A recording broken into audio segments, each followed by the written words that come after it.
Yeah, I'm hearing about some of the stories coming out of Sturgis that they're Sturgis motorcycle rally that they're towing bikes, and not just a couple of them, a lot of them. And what happens is the bikes are coming in there, they're parking near a yellow curb or a yellow line. There's no sign about no parking, and instead of just giving them a ticket or telling them put a sign up there, they're juicing them for as much as possible. So you got an impound fee, a ticket, towing, and everything else. Now, in case you're not familiar, I've never been to Sturgis. I'll never go. I will never go unless it's off season or something like that. But I will never ever go to the rally. I'm 60 miles from Daytona. It takes me an hour and a half to get there. I'll go to that. It takes 3 gallons of gas. I'll bring my own drinks in my saddlebags and not spend a nickel over there. Basically, it is Disneyland. Leesburg Bike Fest. That's big. It's got like 250,000 people now. That's 15 miles away. So Daytona is number 2, right after Sturgis. I think it's got like 500, half a million people or something like that go to Daytona. Now looking back, I was kind of looking at some of the history because I know like I'm older. I'm 70 years old, right? So I remember how things kind of used to be. Not that I was in a club or anything like that, but I was kind of familiar with, the biker scene more. It was a lot different. As a matter of fact, you see this bike getting towed here. It's a bagger, right? This thing here is a big old bagger. You wouldn't even see that type of stuff back much in the 80s and stuff like that. It was even in the 90s. And I know, like in the 80s, they started coming out with the rubs, the rich urban bikers. But that was not the norm. Then it became more or less the norm that, the wealthy got the Harleys. And that's why they started juicing the prices up really high from the corporate and coming out with all these, what is that, the CVOs? I didn't even know what that stood for. It's like a custom bike from the factory. They used to say that a custom in factory are like antonyms. In other words, there's no such thing as a custom from the factory. Custom means you made it. You built it. You welded it. You used a cutoff wheel and a grinder and a welder, and you made custom parts and you had them chromed yourself or painted or whatever. That's custom. Custom doesn't come from a factory. Actually, the factory copies what other people did. Now, I don't know, this was another one. This here, if you see this guy here pushing his scooter down the road here, he had a dead battery. And all these people around here, none of them helped him. None of them pushed that bike for him. And I don't know, this was like a cycle drag video, and I'm like, where these guys are what it is hooray for me, look at me. So, I'm going to say it's going to continue, but what happens is like, I'm here, I was looking for some Sturgis 1980, I couldn't even find that. 1990, a little different, quite a bit different, but, you could tell the difference just going back 35 years, how different it was. But already it was getting bigger then. I had to look at the history. In 1980, the town got concerned. They had 40,000 bikers, attendees in 1980. So now it's like 700,000, right? It's way bigger. But before 1980, they used to just all camp out at the city park. That's what they used to do.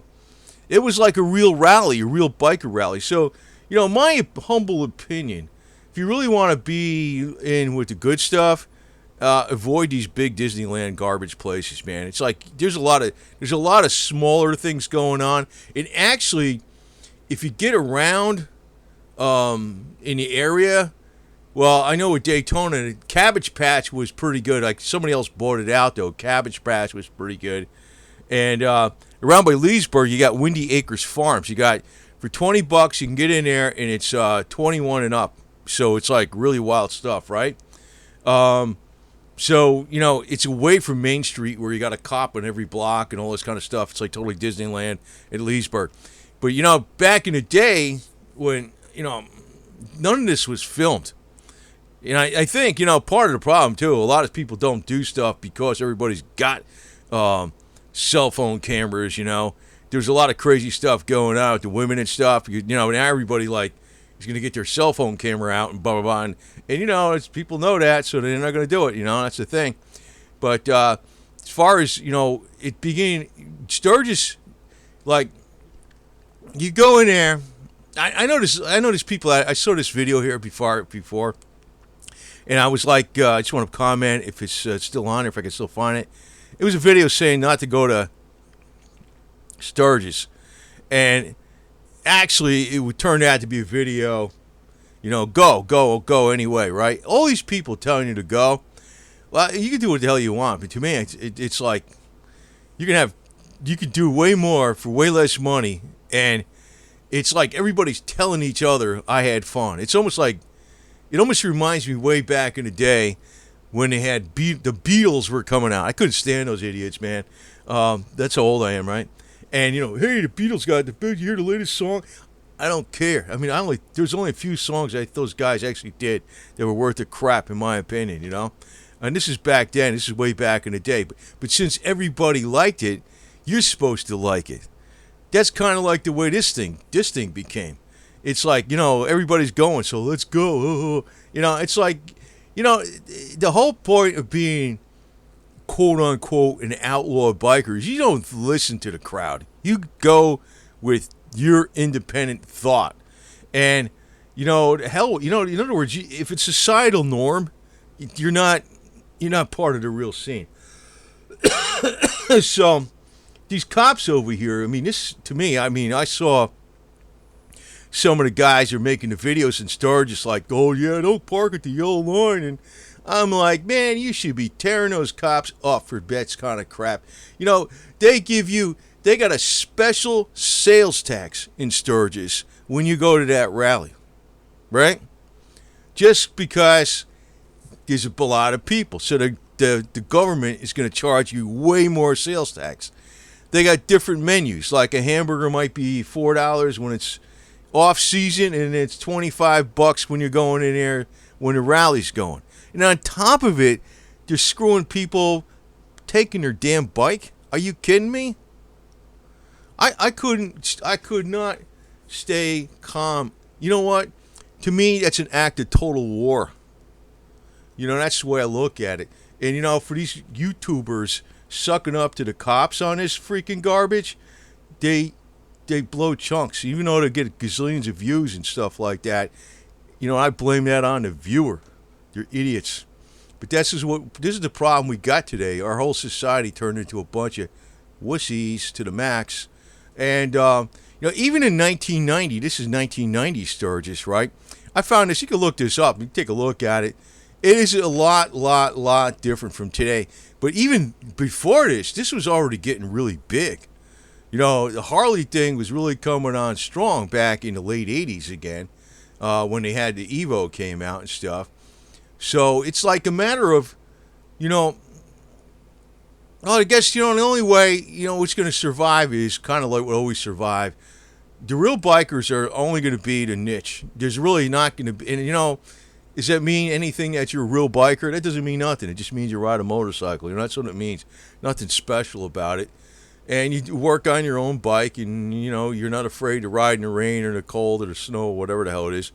But, yeah, this was one here, Baggers and Brews. I was looking at this. 3 reasons why you should not go to the Sturgis rally. And actually they came up and said, oh, yeah, it's great. They were just down in it, and they turned around. But I wouldn't go. But, I don't miss nothing because it's like, they can say, how could you say I know you missed something? But the thing is, Daytona is the second biggest rally. I could go there, like Daytona, Bike Oktoberfest, both in Daytona, big rallies. Leesburg, big rally. And I can go there, and it's like, but when I go there, I don't spend nothing. It's a Disney freaking tourist trap. That's all it is. And I want to mention something, too. One thing I always wanted to do on my bike, because I got an old Sportster, and I saw this way back in the 80s. We were doing this. The divorce transmission. You cut the back of the engine. You cut the transmission off the back of the engine. They used to do this mainly with the Ironhead Sportsters with the generator, but you could do it with the Evo 4-speed by putting this, doing some machining and You can have a Harley big twin stator up front, running off the engine. It'd be a lot of work, man. But I swear, to me, that would be the ultimate ride. I would never, ever, ever in a million years buy a new Harley. I don't care if I had millions and millions and millions and millions of dollars. I would not buy a new Harley. No, no. I would probably take my damn old freaking Sportster. Either, I don't know if I'd hardtail the frame. I'd probably have to have it stretched a little bit and do this, the divorced Sportster setup. And, with the 4-speed kickstart only, points ignition. That would probably cost me as much as a new Harley to do all that anyway, in 8 million hours of labor. But I would never, ever, ever, ever buy a new Harley. I might buy an M8 motor and put its points in it or some crap and put it on some kind of frame. But I wouldn't buy a new Harley. No. And that's the same thing. I wouldn't go to freaking Sturgis. Because they're turning into the same kind of garbage. But, I think you got to remember, though, something. Because back in the day, you're going way back in the 70s. Like, I can't really remember the 60s because I remember the 60s. I mean, I remember when John F. Kennedy was assassinated. I was 8 years old, right? But, I don't remember, like, the 60s biker scene. I remember the 70s biker scene. As a matter of fact, my sister's wedding in 76, it was, this is back when the pagans were, like, quite a very niche group. It was in New Jersey. There was one of the pagans was the best man at the wedding. So I'm a little familiar with some stuff. But, the thing is that it was niche. It wasn't like it was cool, I guess you could say that. But mainstream hated bikers. They hated them. I mean, they really did. I mean, they were pushing it on the youth with the movies out of Hollywood and stuff, but mainstream hated bikers. And it started getting a little more mainstream in the 80s. More like the late 80s. Now it's like, I mean, nobody would wear a leather jacket back in the 70s and even the early 80s unless you're a total hood, or maybe you were wearing it for, like, because you had the U.S. Air Force Bombardier brown leather jacket. But if you wore one of those biker leather jackets back then, I mean, and if you had a tattoo, that really meant something. Now it's like commonplace. So, I mean, it doesn't really mean anything. So, what I'm saying is, it's kind of went along with the same thing with the Sturgis rally. It's not like rallies are bad, or having a group of motorcyclists get together is bad. That's not what I'm saying. I'm saying is these things got overgrown, and these kind of things probably should be whatever. I mean, to me, it's actually killing it because it's turning it into one big Disney freaking stupid thing. And I don't like that. I don't like that. See, that's the thing. See, I'm more like, I don't want to be part of the crowd. I don't care. I don't care. I hate the freaking, the wushies that go along to get along. I hate them. So, man, this guy having his, I couldn't stay cool with that. No. That's why I won't go there. That place would piss me off too much. It really would. But, Americans being the way they are today, they are so wussified, it's beyond belief. And, okay, this video is not professionally put together. I'm kind of just putting it off. But you know what? It's not artificial intelligence. And it's not, it is actually real people here talking. And, who the hell knows if it's in accordance with the guidelines or nothing. But, the point is, I'm my own guidelines. And, the reality is, if you can't say what the hell you want to say, screw them. Anyway, over and out. And have fun. Have fun. I'm going to say that. But my idea of having fun is definitely staying the hell away from Sturgis. Unless you're going when there's no rally. Because like I said, I'm only 60 miles from Daytona. I think that's a bunch of Disneyland bar garbage, too, over there, too. Bike Oktoberfest, Daytona. It is. It's all the same crap. It's like Disneyland.